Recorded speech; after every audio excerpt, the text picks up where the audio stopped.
Okay, hostage video number 3. So I've had a couple of beers to try today. Um, First of which, and I'm going to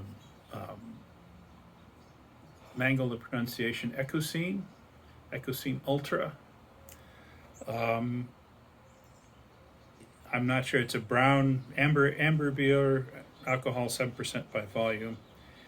It has a little Best Buy thing on the side that looks like it was Best Buy sometime in '06. So I don't really remember when I bought it, but it's been refrigerated pretty much constantly since I bought it. So it's been in the fridge for at least 15 years. Um, and I think I bought this. I think this was a bunch of online beers I bought back in the day when shipping was cheap. The cap is plain and it's kind of rusted out a little bit, but it's not rusted through. Was not much hiss when I opened it, but there is some. It got a little disturbed getting it out here. There is a little bit of foam, so we'll see how it goes. This is maybe not quite as strong, 7%. I wouldn't necessarily expect this to last real long. Well, it's nice and carbonated. I'm actually pouring a little rougher than I thought, and I'm assuming it's bottle conditioned. Get the product placement a little better there. They were famous back in the day. They had a beer called Cookie Beer, I remember, and that's a terrible name, but it actually was a tasty beer. It was a little on the sweet side, but I enjoyed it, now and then. I think it was made with the spices like you would have in a Christmas cookie. Okay, it's still. Color is nice and amber, and it's still pretty clear. And the glass is fogged up a little bit. This may be a quick tasting. I get a little bit of vinegar in the nose, which is not a good sign.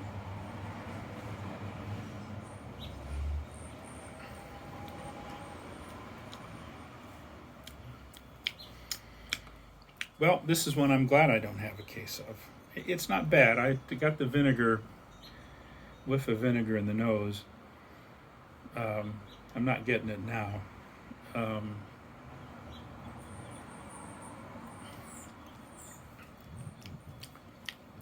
It's oxidized. It's definitely past its prime. A little bit of malt left in the finish. It's I don't know. It's hard to say. I'm gonna have to think on this one. Let it warm up. It's a little bit too cold. I didn't let it warm up quite enough. I actually was going with a different beer first, and I saw this one. And I said, "Oh, I should drink that one. It's been there forever." So that's kind of a quick first thing. I'm gonna let this one sit, and then we'll be back in a few minutes to let you know how it tastes after it warms up a bit and after I've had a few more sips. Okay, I'm back. I'm drinking the Ecaussinnes Ultra, a 7% amber ale, Best Buy 2006, so probably brewed and bottled sometime 2003, 2004. The time frame sounds about right when I think I remember buying some of their beers. Anyway, as I'm getting towards the end, it's still enjoyable. I'm getting a little more almost candy sweetness as it's warmed up a bit, and a bit of sort of caramel in the finish.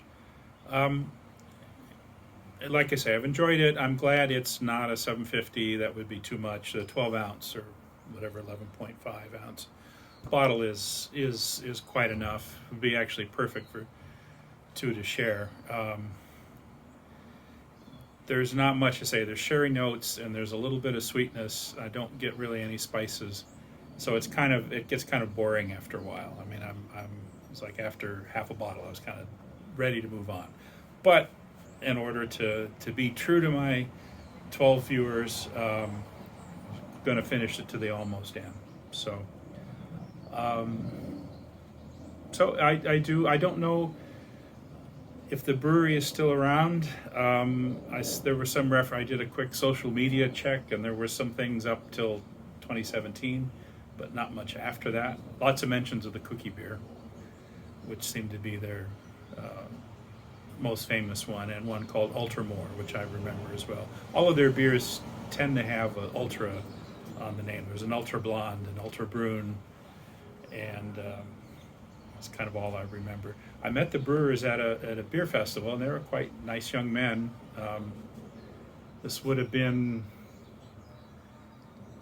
I don't remember where. It was probably in Poppering. No, it wasn't there. It was the festival after. It was put on by Hop, H-O-P, which is a Belgian beer, part of one of the local members of Zithos. And I'm trying to remember where it was. It was in Victa, maybe? I don't remember. But it was a nice festival. It's the first time I met the brewers from what became Alvina. I think they were still home brewers then. And it was a good festival. I kind of miss those. If you get a chance in the after times, the local Belgian beer festivals are quite fun. They're usually not too crowded, and good mix of people, good mix of brewers, and sometimes lots of new local beers. So anyway, I'm finished this, and I'll be back with beer number 2 in a bit.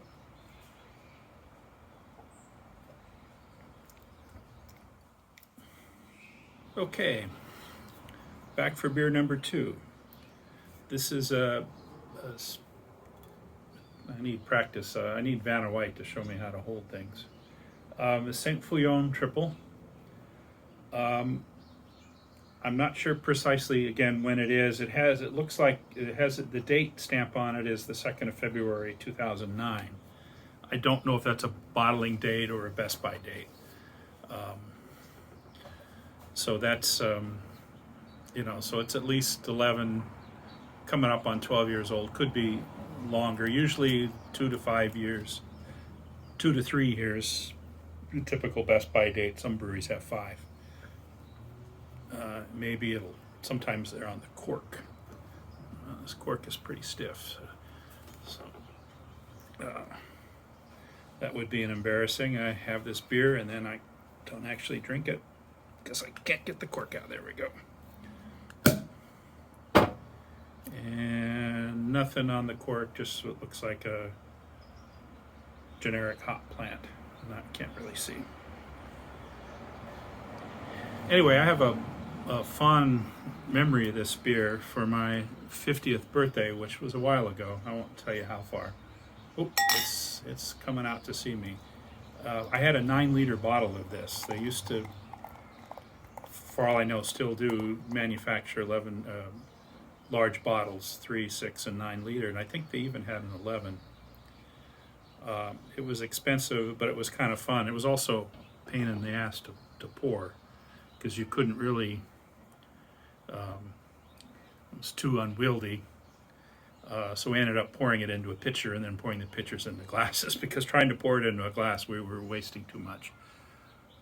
So anyway, it was a little bit cloudy coming out, and it was starting to foam a bit.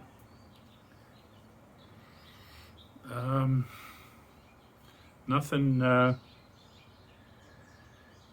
interesting in the nose, just smells like Belgian beer.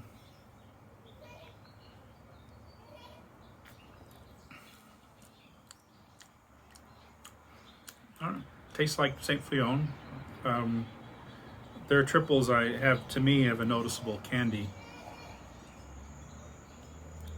sugar in the finish, and this one still has that. It's oxidized. It's not as bad as the Ultra or the Ultra Echocene Ultra I just had.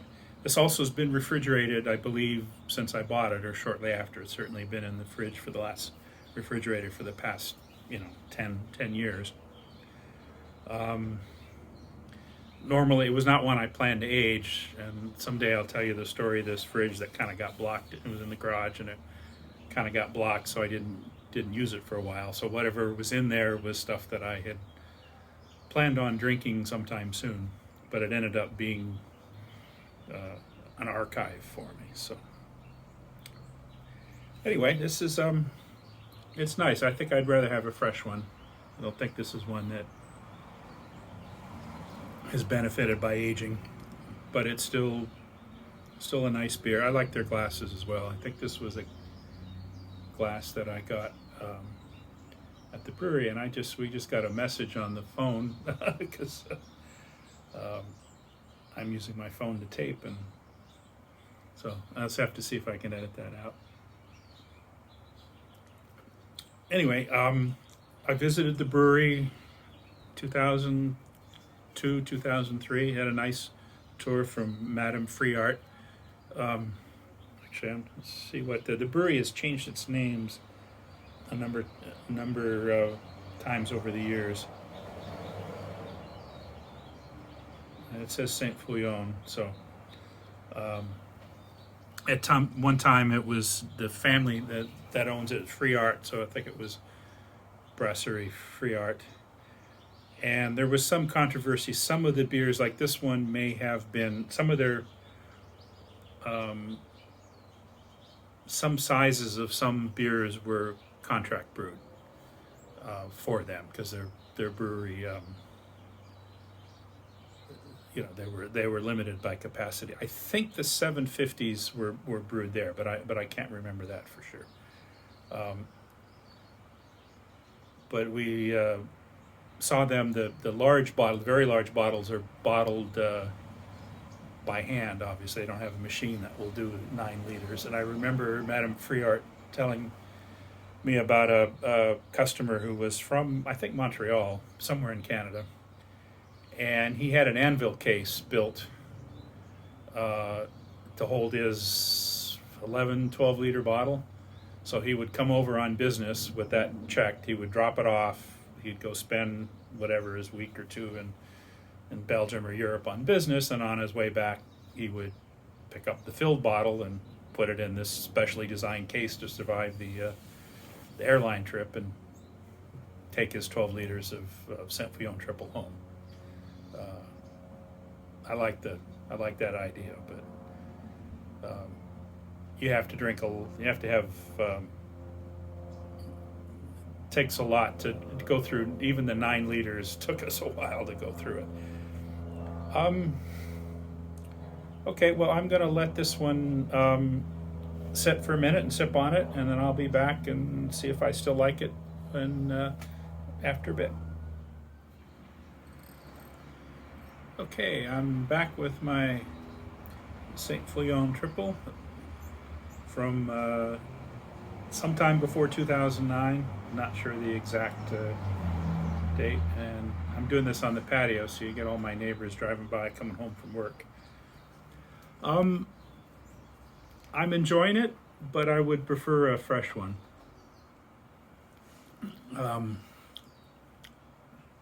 Maybe this would have been better aged if it hadn't been refrigerated. It still tastes like Saint Feuillien, but it's kind of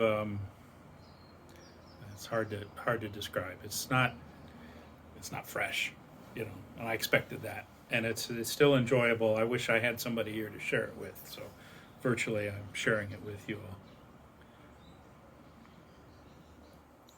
Now, Saint Feuillien is, it's not unique, but somewhat rare in Belgian circles. If you look, try and hold it up, the camera, you can see in the back there's a little stained glass window, and that says certified Abbey beer, certified Belgian Abbey beer.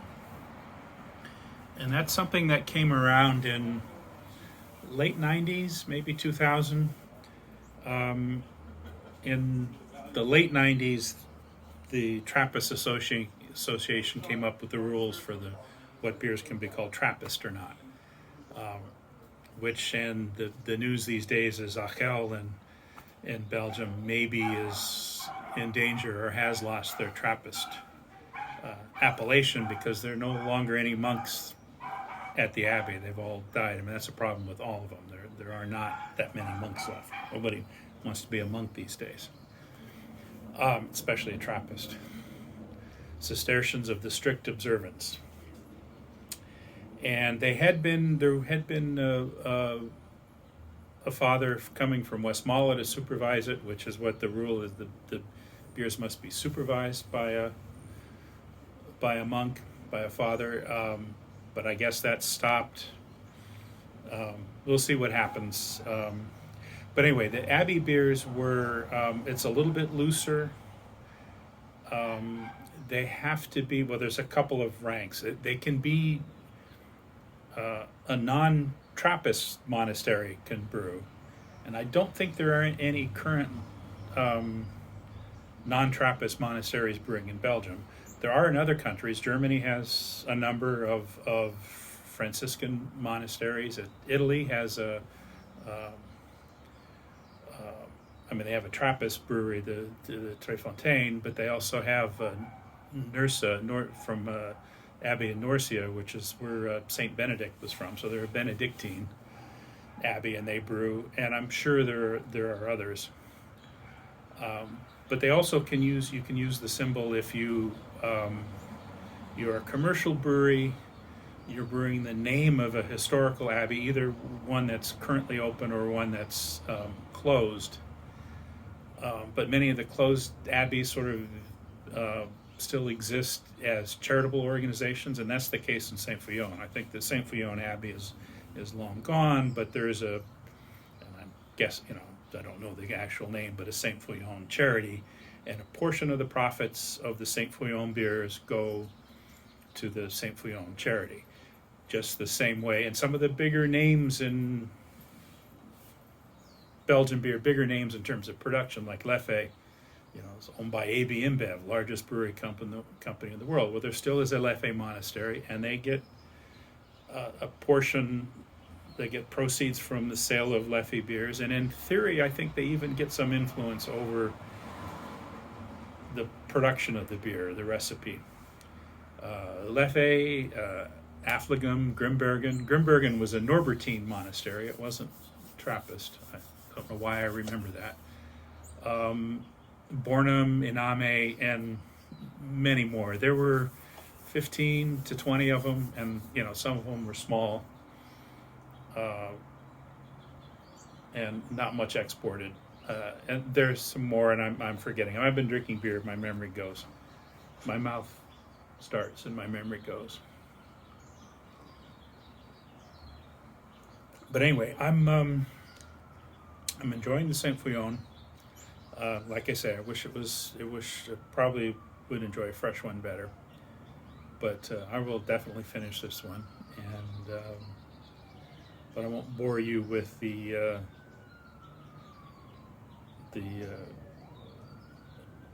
details or my rambling while I'm drinking it. I did the last video. The first cut came out in about 20 minutes. Over 20 minutes, and I cut it down to 15, and people much like the 15-minute one over the 20-minute one. Actually, it was 30-minute. I take that back. It was 30 minutes. I cut it in half because I rambled a lot. So who knows? If I cut this one, I'll make a director's cut available on the YouTube channel. Anyway, I do have a formal. If you see this, you can always like the video and give me comments. Everybody I know has a YouTube channel says that. Hit the like button and hit the subscribe and give me your comments, and I'll say that all as well.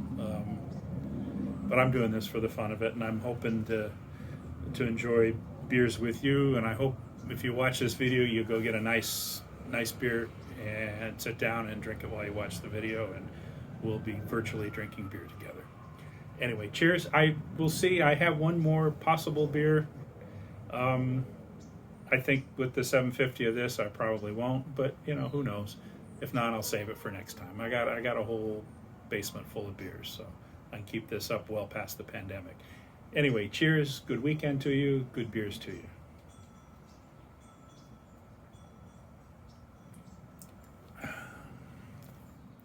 Well, I decided to do one more. been wanting to try this one for a while.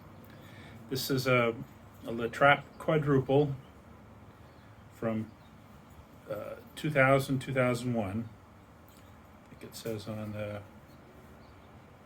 the back, it says 2000, 2001. This is an interesting beer. The local beer store of a friend of mine, must have been in the early 2000s, they were having a blowout sale on this because the beer had been sitting around too long, so got it really cheaply. And it's also an opportunity to use my favorite little tasting glass. I don't know if you can see it on the thing. It does say La Trappe. And Trappisten beer from Our Lady of Königshofen, the monastery. This actually was for their Quercus, which was their oak-aged versions of the quad. So this beer didn't have much. It didn't have much pop when I took it off. So it looks like it's pretty flat. But there's some foam there. This is, I say, it's my favorite little tasting glass when you only have a little bit. And I thought, what the hell? Opportunity to use it.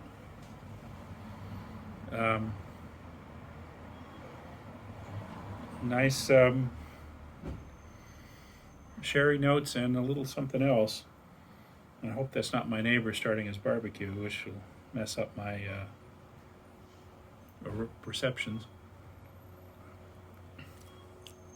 That's nice. This one's been sitting on the counter for all afternoon, so it's at pretty much proper temperature. It's kind of chilly out here in LA. We're not, LA is supposed to be warm and doing on the beach, but we're lucky to hit 60 degrees today, and we're supposed to have rain tonight. So winter is coming, but I know we won't get any sympathy. But anyway, this is it's got nice sherry notes.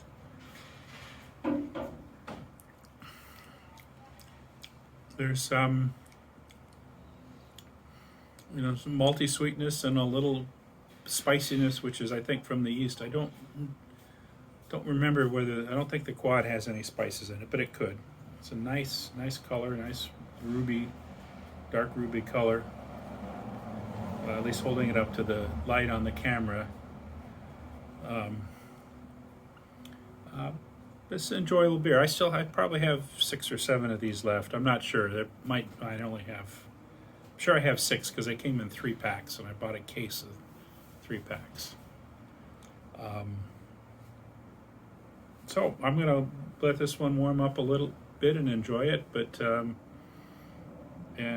some stories to tell about La Trappe, which to bore you all to sleep with, but I'll be back in a bit. I'm enjoying a La Trappe Quadruple from 2000, 2001, and it's quite nice. It's one that's aged well. I've had enough beer. I'm gonna bore you with stuff now. Enough talking. I'm really enjoying this La Trappe Quad. It's a fitting close to a hectic week and a relaxing Friday. And I say I'm going to have to edit this one down, but maybe not. Maybe you'll have to listen to my rambling, wandering stories, because that's the price to watch me enjoy this wonderful beer. Anyway, thank you for watching. We'll see you next time. And in the meantime, good beers to you.